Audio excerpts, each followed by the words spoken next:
Hey everybody, it is Ian. I was going to shoot another video today for migration, and we are in a horrible windstorm right now, and it looks like it's going to be hailing on and off, so that doesn't really work for shooting audio real well, so I'm not sure if any of that will be picked up by my microphones just for this brief little talk. But I did want to just reach out to everybody and just give everyone a little bit of an update of what's going on with me and the channel.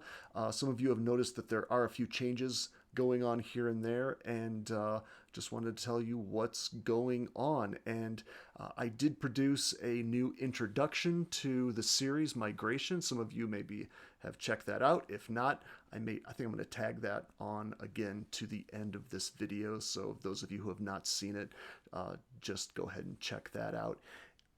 I'm always going to be this is something that's going to consistently happen. I'm always going to be kind of working on a new way to present this material. I'm always looking for a new way to communicate this rather abstract message to my audience. And just keep in mind that it doesn't mean that the message, the essential message, is really never going to change here, but the way I present it, that is something that I'm always experimenting with. I'm always trying to figure out if there's a more efficient, a clear way to communicate these ideas to the masses. So that's something that you'll see as this channel progresses, that sometimes I will make some changes here and there. And another thing, I've been quite busy, so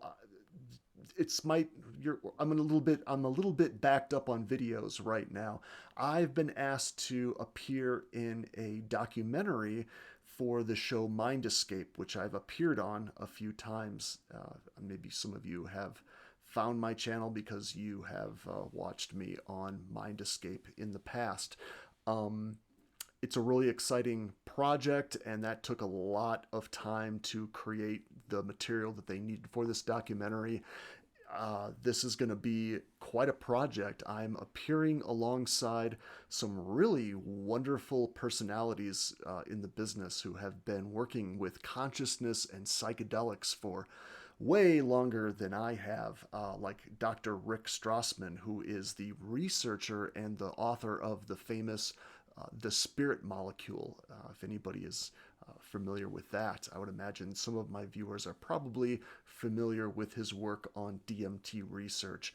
It was groundbreaking, and I've referred to him several times on my other videos. So to be asked to be in a documentary alongside some people like him, that's very exciting. Of course, I will let everybody know when that is released. The next couple of videos that I am working on are kind of tagging on to the last videos that I produced that were on lucid dream characters. And I kind of asked some people, I asked everybody, I said, hey, if you want me to just focus on what it means to have sex in a lucid dream state, that is something you hear a lot of lucid dreamers talk about. It's kind of a hot topic, no pun intended. Oh hell, pun intended. But a lot of people have their take on that, and so I've had some people reach out to me and said, "Yeah, I'd be curious to see what your perspective is on sexuality, what sexual contact means in a lucid dream state." So that's the next couple of videos I'm going to be creating. And before I do that, before we really get into that topic, I'm going to do a review of what it means to be in a lucid state to begin with, because I covered that at the very beginning when I started this channel. I covered that back in the first couple of videos that I created, if you want to go back and check those out. So now I'm going to try to kind of revisit some of the basics and attack that information in a slightly different way so that we have more of a grounding, more of an understanding of what it is we're really talking about when we are talking about what it means to have sex with a lucid dream character. Kind of a strange topic, but so that is what is coming, what's going to be coming down the pipeline. So stick around and stay tuned. And also, I asked in the last season, this is back maybe a couple of months ago now, several episodes ago now, if anybody has a question that you'd like to see me cover, I want to do one episode down the road that is just focused on viewers' questions, and this channel is starting to catch on. I'm starting to get more and more viewership, which is awesome. That's very exciting. It's very exciting, especially for a channel that's talking about a strange topic like that. It's hard to get some traction on a channel that's not talking about movies or pop culture or things that appeal to everyone. So if you have a question, if there's something that I've covered, there's a question that has come up for you, please write it down in the comments below or reach out to me. I've had a lot of people reach out to me on some of my social media channels. You're welcome to do that. I am connected to Twitter and Instagram. I'll be honest, I don't use those channels a whole lot, but I will see those messages if they pop up.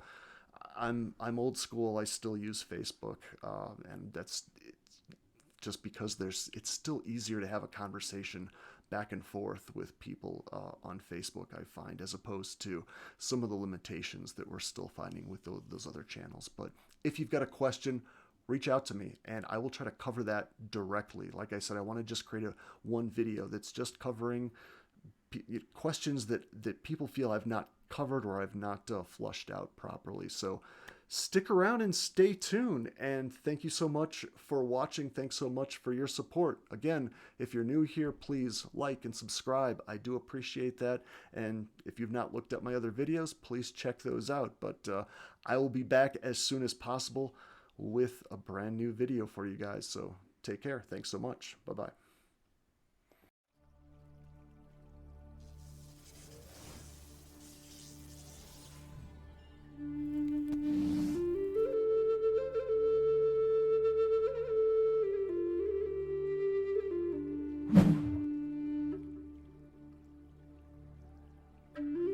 The very awareness behind our senses, our thoughts, and our very notion of self is born of a limitless, universal consciousness that transcends time, space, birth, and death. And to this blissful, perfected state of awareness we will return. There is no escaping it. We will all eventually migrate back to this point. And along the way, an idea will begin to grow. A sense that we never actually left our source to begin with, which to the thinking, rational mind can sound like a total paradox. On this return path, we'll begin to sense that there's a sort of trick being performed on our perception, a veil that is blocking our view from our full potential, from what we actually are. You found this little corner of mine on the internet because you sense this for some reason, on some level. Now you want to know more. How exactly is this trick performed? Is there something I can do to remove the veil blocking my view? And what might happen if I do? Welcome to migration, the return path.